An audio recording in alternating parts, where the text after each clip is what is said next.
नमस्कार, मैं हूं सुधीर चौधरी और डीएनए के इस वीकेंड एडिशन में आपका बहुत बहुत स्वागत है। आप इसे हफ्ते का बेस्ट ऑफ डीएनए भी कह सकते हैं। आज हम आपका परिचय भारत के दो शूरवीर योद्धाओं से करवाएंगे। ये वो सैनिक हैं जिन्होंने पिछले वर्ष 29 सितंबर को पीओके में घुसकर आतंकवादियों पर सर्जिकल स्ट्राइक की थी। भारतीय सेना की पैरा एसएफ के इन दो जवानों के नाम हैं मेजर रोहित सूरी और नायब सूबेदार विजय कुमार। आज सर्जिकल स्ट्राइक के सबूत मांगने वाले तमाम नेता, बुद्धिजीवी और पत्रकार इन दोनों से मिलकर शर्मिंदा हो जाएंगे। हालांकि आपको शर्मिंदा होने की बिल्कुल जरूरत नहीं है, क्योंकि आप डिजाइनर नेताओं और डिजाइनर पत्रकारों की तरह नहीं हैं। आप देश की सेना और जवानों पर विश्वास करते हैं। आज आपके पास घर बैठे ही सर्जिकल स्ट्राइक के नायकों को सलाम करने का बेहतरीन मौका है। इसके बाद हम ये समझने की कोशिश करेंगे कि क्या भारत अपनी न्यूक्लियर नीति में बदलाव करके पाकिस्तान के प्रति और ज्यादा आक्रामक होने वाला है। इंटरनेशनल न्यूक्लियर पॉलिसी कॉन्फ्रेंस के मंच पर यह बात कही गई है कि मौजूदा हालात को देखते हुए भारत अपनी नो फर्स्ट यूज की न्यूक्लियर पॉलिसी को बदल सकता है। इसका मतलब यह है कि अगर जरूरत पड़ी तो भारत पूरी जिम्मेदारी के साथ परमाणु हमला करने की पहल भी कर सकता है। ये एक बहुत बड़े पॉलिसी शिफ्ट की संभावना से जुड़ी हुई खबर है और इसका डीएनए टेस्ट करना भी आज जरूरी है।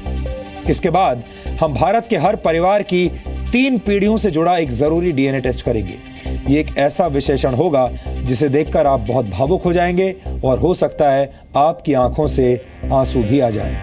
हम आपको बताएंगे कि एक बेटे ने व्हीलचेयर पर बैठे अपने पिता को अदालत के चक्कर क्यों लगवाए। एक बेटे ने कैंसर से लड़ती अपनी मां को कोर्ट कचहरी के चक्करों में क्यों घसीटा।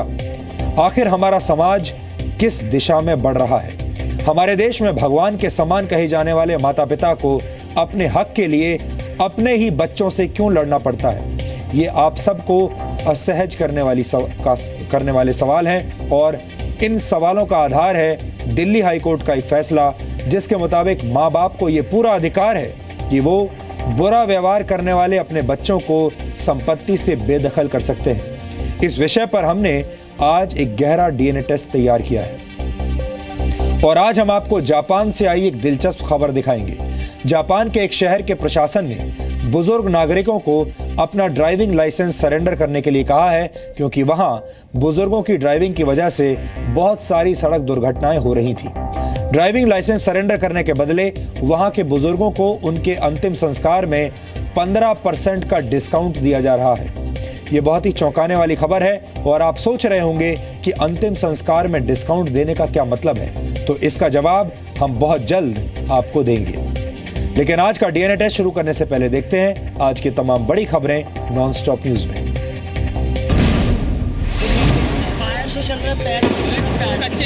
मध्य प्रदेश के जबलपुर में ऑर्डिनेंस फैक्ट्री में आज शाम 6 बजे से ब्लास्ट हो रहे हैं। खमरिया इलाके में स्थित इस फैक्ट्री में अब तक 100 से ज्यादा ब्लास्ट हो चुके हैं। प्रशासन के मुताबिक ब्लास्ट ऑर्डिनेंस फैक्ट्री के F3 सेक्शन में हो रहे हैं। इस ऑर्डिनेंस फैक्ट्री में 125 mm और 84 mm के बम बनाए जाते हैं। ब्लास्ट की वजह से कई कर्मचारियों के फैक्ट्री में फंसे होने की आशंका जताई जा रही है।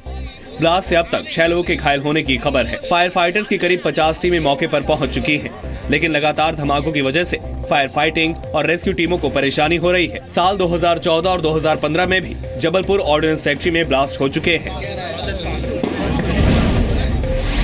यूपी के मुख्यमंत्री योगी आदित्यनाथ ने कहा है कि यूपी में विकास सबका होगा, लेकिन तुष्टीकरण किसी का नहीं होगा।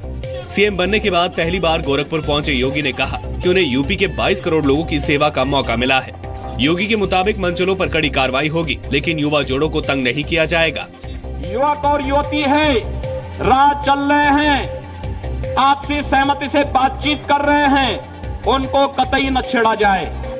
योगी ने कहा कि यूपी में वैध बूचड़खाने बंद नहीं होंगे। उन्होंने 15 जून तक राज्य की सड़कों को गड्ढा मुक्त बनाने का भरोसा दिया। यूपी के मुख्यमंत्री ने कैलाश मानसरोवर की यात्रा पर जाने वालों को 1-1 लाख की मदद का ऐलान भी किया। जो लोग कैलाश मानसरोवर की यात्रा करना चाहते हैं, उत्तर प्रदेश सरकार ने निर्णय किया है, अगर वह स्वस्थ है उसको कैलाश मानसरोवर के लिए हम लोग 1 लाख रुपए का अनुदान देंगे। उत्तर प्रदेश के पूर्व मुख्यमंत्री अखिलेश यादव ने आरोप लगाया है कि राज्य में खास जाति के पुलिस अधिकारी को तंग किया जा रहा है। अखिलेश यादव ने यूपी सरकार के स्वच्छता अभियान पर भी तंज कसा। अखिलेश ने कहा कि अगर पता होता कि अधिकारी इतनी अच्छी झाड़ू लगाते हैं तो वो भी अधिकारियों से झाड़ू ही लगवाते। मुझे नहीं पता था कि अधिकारी इतना अच्छा झाड़ू लगाते हैं। अगर ये जानकारी हमें होती कि अधिकारी झाड़ू लगाते हैं बहुत अच्छा, तो झाड़ू बहुत लगवाया जाता उनसे। अखिलेश ने आज लखनऊ में यूपी चुनाव में समाजवादी पार्टी की हार के कारणों की समीक्षा भी की। हालांकि इस बैठक में समाजवादी पार्टी के संरक्षक मुलायम सिंह यादव, वरिष्ठ नेता रामगोपाल यादव और आजम खान शामिल नहीं हुए। केंद्रीय गृह मंत्री राजनाथ सिंह ने कहा है कि पाकिस्तान और बांग्लादेश से लगी अंतर्राष्ट्रीय सीमाओं को जल्द सील किया जाएगा। पाकिस्तान से सटी 3,323 किलोमीटर लंबी सीमा पर कंक्रीट, लेजर बीम, रेडार और सैटेलाइट सेंसर की दीवार खड़ी की जाएगी।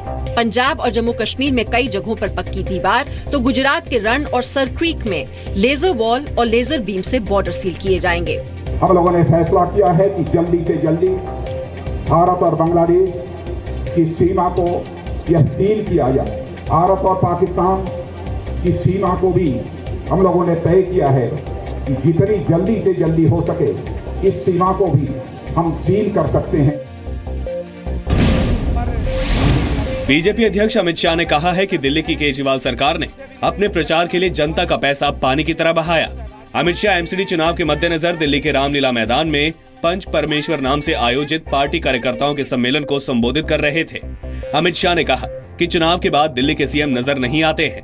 जब चुनाव का मौसम आता है तब केजरीवाल जी वादों की झड़ी बरसा देते हैं और चुनाव के बाद उनको दिल्ली वाले ढूंढते हैं तो कभी पंजाब मिलते हैं, कभी गोवा मिलते हैं। अमित शाह ने बूथ लेवल के 5-5 कार्यकर्ताओं से मुलाकात की और उन्हें चुनावी गुर भी सिखाए। दिल्ली के मुख्यमंत्री अरविंद केजरीवाल पर केंद्रीय वित्त मंत्री अरुण जेटली के मानहानि के मामले में मुकदमा चलेगा। अरुण जेटली ने डीडीसीए में भ्रष्टाचार का आरोप लगाए जाने पर दिसंबर 2015 में केजरीवाल के खिलाफ आपराधिक मानहानि का केस दर्ज किया था। इस मामले में केजरीवाल और आम आदमी पार्टी के 5 नेताओं के खिलाफ आरोप तय किए गए हैं। मामले में अगली सुनवाई 20 मई को होगी। केंद्रीय गृह मंत्री राजनाथ सिंह ने आज मध्य प्रदेश के टेकनपुर में सैन्य ऑपरेशन में आंखों की रोशनी गंवाने वाले बीएसएफ के असिस्टेंट कमांडेंट संदीप मिश्रा के घर पर कुछ वक्त गुजारा। राजनाथ ने संदीप, उनकी पत्नी इंद्राक्षी समेत पूरे परिवार से मुलाकात की और उनके घर खाना भी खाया। इस मुलाकात के बाद गृह मंत्री ने ट्विटर पर लिखा, ये देश के लिए इनका प्यार ही है जो संदीप और इंद्राक्षी को जोड़ता है। टेकनपुर में इनके घर लंच करना काफी खुशी देने वाला था। साल 2000 में एक ऑपरेशन के दौरान संदीप मिश्रा की आंखों की रोशनी चली गई थी।